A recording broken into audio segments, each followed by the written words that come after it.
నమస్తే అందరికీ. నేనైతే ఈరోజు శివాజీ సార్ గారి ఇంటర్వ్యూ ఒకటి చూశాను. అందులో సారు చెప్పింది ఉంది కదా, బట్టల విషయము. అమ్మాయిలు బట్టలు మంచిగా వేసుకోండి, దానిని 2 వర్డ్స్ కూడా యూజ్ చేశారు.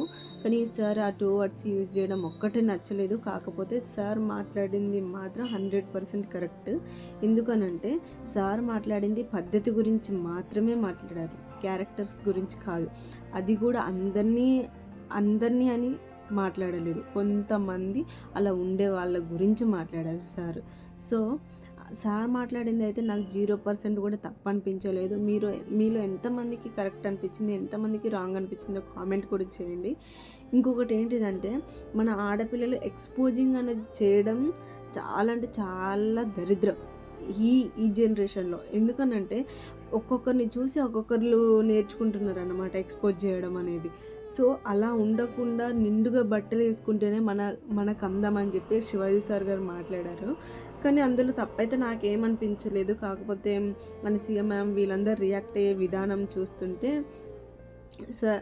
మ్యామ్ ఒకటే చెప్తున్నా, ఎందుకనంటే ఎవ్వరి రైట్ లేదు అలా అనడానికి. కాకపోతే సార్ చెప్పింది కొంతమందిని అలా ఉండే వాళ్ళని ఉద్దేశించి అన్నారు, అందరినీ అలా అనలేదు.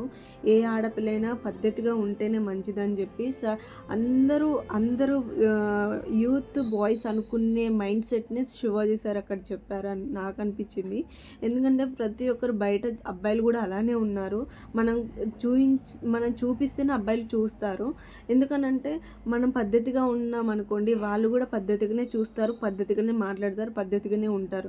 ఎక్కడో నూటికో కోటికో కొంతమంది ఎలా ఉన్నా కూడా మనల్ని తప్పుగా చూసే వాళ్ళు ఉంటారు. కానీ అందరైతే అలా ఉండరు కదా. మనం ఉండే మంచి పద్ధతి, కట్టు బొట్టు అన్నిట్లో మంచిగా ఉంటేనే మనల్ని గౌరవంగా చూస్తారు, మనం చూడడానికి కూడా బాగుంటుందని నేను అనుకుంటున్నాను. ప్లీజ్ మ్యామ్ తప్పుగా అయితే అనుకోవద్దు. సార్ మాట్లాడిన దాంట్లో 100% కరెక్ట్ ఉంది, అసలు 0% కూడా తప్పు లేదు. మీలో ఎంతమందికి అయితే ఇది కరెక్ట్ అనిపించింది, ఎంతమందికి తప్పు అనిపించిందో కామెంట్ కూడా చేయండి. నేను తప్పుగా ఏమన్నా మాట్లాడి ఉంటే సారీ.